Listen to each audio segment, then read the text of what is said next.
ವೈದ್ಯ ಮಹೇಂದ್ರ ರೆಡ್ಡಿಯಿಂದ ಕೃತಿಕಾ ರೆಡ್ಡಿ ಗಲಾಟೆ ಆಗಿತ್ತಲ್ಲ, ಅವಳು ಯಾರಿಗೋ ಇನ್ನೊಬ್ಬಳಿಗೆ ಮೆಸೇಜ್ ಮಾಡ್ತಾನಂತೆ, ನಿನಗೋಸ್ಕರ ಅವಳನ್ನು ಸಾಯಿಸ್ಬಿಟ್ಟೆ ನಾನು ಅಂತ. ಅದು ಫೋನ್ ಪೇ ಅಲ್ಲೆಲ್ಲ ಸರ್, ಫೋನಲ್ಲಿ ಅದರಲ್ಲ ಮೆಸೇಜ್ಗಳಲ್ಲಿ ಎಲ್ಲ ಅವಳು ಉತ್ತರನೇ ಕೊಟ್ಟಿಲ್ವಂತೆ ಪಾಪ. ಹಂಗಾರೆ ಅವಳು ಒಳ್ಳೆ ಹುಡುಗಿ ಅವಳು. ನೋಡಿದ್ಮೇಲೆ ಅದನ್ನ ಇನ್ಫಾರ್ಮ್ ಮಾಡಬೇಕಲ್ವಾ ಸರ್, ಹಿಂಗೊಂದಿದೆ ಮಾಡ್ಬೋದಾಗಿತ್ತು. ಕರೆಕ್ಟ್, ಅದು ಒಂದದು. ಬಟ್ ಹಿಂಗೆ ಮಾಡಿದಾನಂತೆ. ಅಲ್ಲೇ ಹಿಡ್ದು ಕೈ ಕಾಲು ಹಿಡ್ಕೊಂಡು ಜಾಜ್ ಬಿಡೋದು ಬಿಟ್ಬಿಟ್ಟು ಇದೆಲ್ಲ ಮಾಡ್ತಾರೇನ್ರಿ ಓದ್ದವ್ರುಗಳು. ಆಗಲಿ ನೋಡೋಣ, ಕೋರ್ಟ್ ನಾಳೆ ಏನು ಹೇಳುತ್ತೋ ಏನೋ.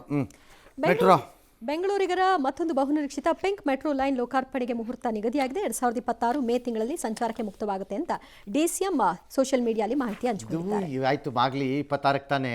ಸರ್ ನೀವು 26 ಮೇಗೆ ಸಾಹೇಬ್ರಿಗೆ ಎಲ್ಲೋ ಒಂದು ಮಾಹಿತಿ ಬಂದಿರಬೇಕು, ಲಟಕಂತ ಹಾಕ್ಬಿಟ್ಟಿದ್ದಾರೆ. ನನಗಿಂತ ಮೊದಲು ಇನ್ಯಾವನು ಹಾಕೋದು ಬೇಡ ಅಂತ. ಎಕ್ಸ್ಕ್ಲೂಸಿವ್. ನಂದೇ ಫಸ್ಟ್ ಇರಲಿ ಅನ್ನೋ ಥರ. ಟ್ರಂಪ್ ಇದು ನಂದೇ ಫಸ್ಟ್ ಇರಲಿ ಅಂತ ತಾನೇ ಫಸ್ಟ್ ಅನೌನ್ಸ್ ಮಾಡಿಬಿಡೋ ಥರ ಸಾಹೇಬ್ರು ಅದಕ್ಕೆ ಮಾಡಿರೋದು ಇದು. ಇನ್ನೂ ಇಲ್ಲಾಂದ್ರೆ ಇನ್ನೂ ಇವ್ರು ಡೇಟ್ ಫಿಕ್ಸ್ ಮಾಡೋಕ್ಕಾಗಲ್ಲ, ಅವ್ರು ಪೋಸ್ಟ್ಪೋನ್ ಮಾಡ್ತಾರೆ. ಆಮೇಲೆ ನೋಡೋಣ. ಸರಿ, ಮೈಸೂರು ಮುಕ್ತ ವಿವಿ ಸಭಾಂಗಣದಲ್ಲಿ ಇವತ್ತು 18, 19, 20 ಸಾಲಿನ ಚಲನಚಿತ್ರ ಪ್ರಶಸ್ತಿ ಎಲ್ಲ ಕೊಟ್ಟಿದ್ದಾರೆ ಚೀಫ್ ಮಿನಿಸ್ಟ್ರು.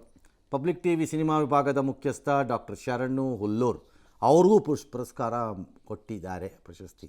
ಹೌದಾ? ಸರಿ, ಆಮೇಲೆ CM ಹೇಳಿದ್ದಾರೆ ನೋಡ್ರಿ, ಹೀರೋಗಳನ್ನ ನೋಡ್ಬಿಟ್ಟು ಜನ ಬದಲಾವಣೆ ಕಡಿಮೆ ಆಗೋಯ್ತು. ಯಾಕೆಂದರೆ ಅವರು ಸ್ಕ್ರೀನಲ್ಲಿ ಒಂಥರ, ಸ್ಕ್ರೀನ್ ಅಲ್ಲದೇ ಇರೋ ಕಡೆ ಒಂಥರ ಇದ್ದಾರೆ, ಅದಕ್ಕೆ ಹಂಗಾಗಿರೋದು. ರಾಜ್ಕುಮಾರ್ ಟೈಪೇ ಎಲ್ಲ ಇದ್ದರೆ, ಒಂದೇ ಥರ ಇದ್ದರೆ ಒಳ್ಳೆಯದು. ಆಗ ಜನ ಫಾಲೋ ಮಾಡ್ತಾರೆ. ಸಬ್ಸಿಡಿಗೋಸ್ಕರ ಫಿಲಮ್ ಮಾಡಬೇಡಿ, ಜನ ನೋಡೋ ಟೈಪ್ ಮಾಡಿ ಅಂತೆಲ್ಲ ಹೇಳಿದ್ದಾರೆ. ನೀವು ಹೇಳಿದ್ದೆಲ್ಲ ಕರೆಕ್ಟಾಗಿದೆ ಸರ್.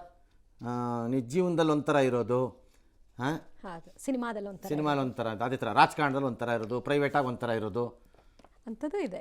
ಈಗ ಪೊಲೀಸಿನವರೆಲ್ಲ ಪಾರದರ್ಶಕತೆಯಿಂದ ಇರಬೇಕು, ಯಾವುದೇ ಭ್ರಷ್ಟಾಚಾರ ಇಲ್ಲದೆ ಯಾವ ಪಕ್ಷವನ್ನು ನೋಡದೆ ಕೆಲಸ ಮಾಡಬೇಕು. ಜನಕ್ಕೆ ಗೊತ್ತಿಲ್ವಾ ಬೋಳೆದು ಅಂತ? DCM ಹೇಳ್ಬಿಟ್ರು ಅಂತ ಕೇಳ್ತಾರ? ಅವ್ರಿಗೆ ಗೊತ್ತಿಲ್ವಾ?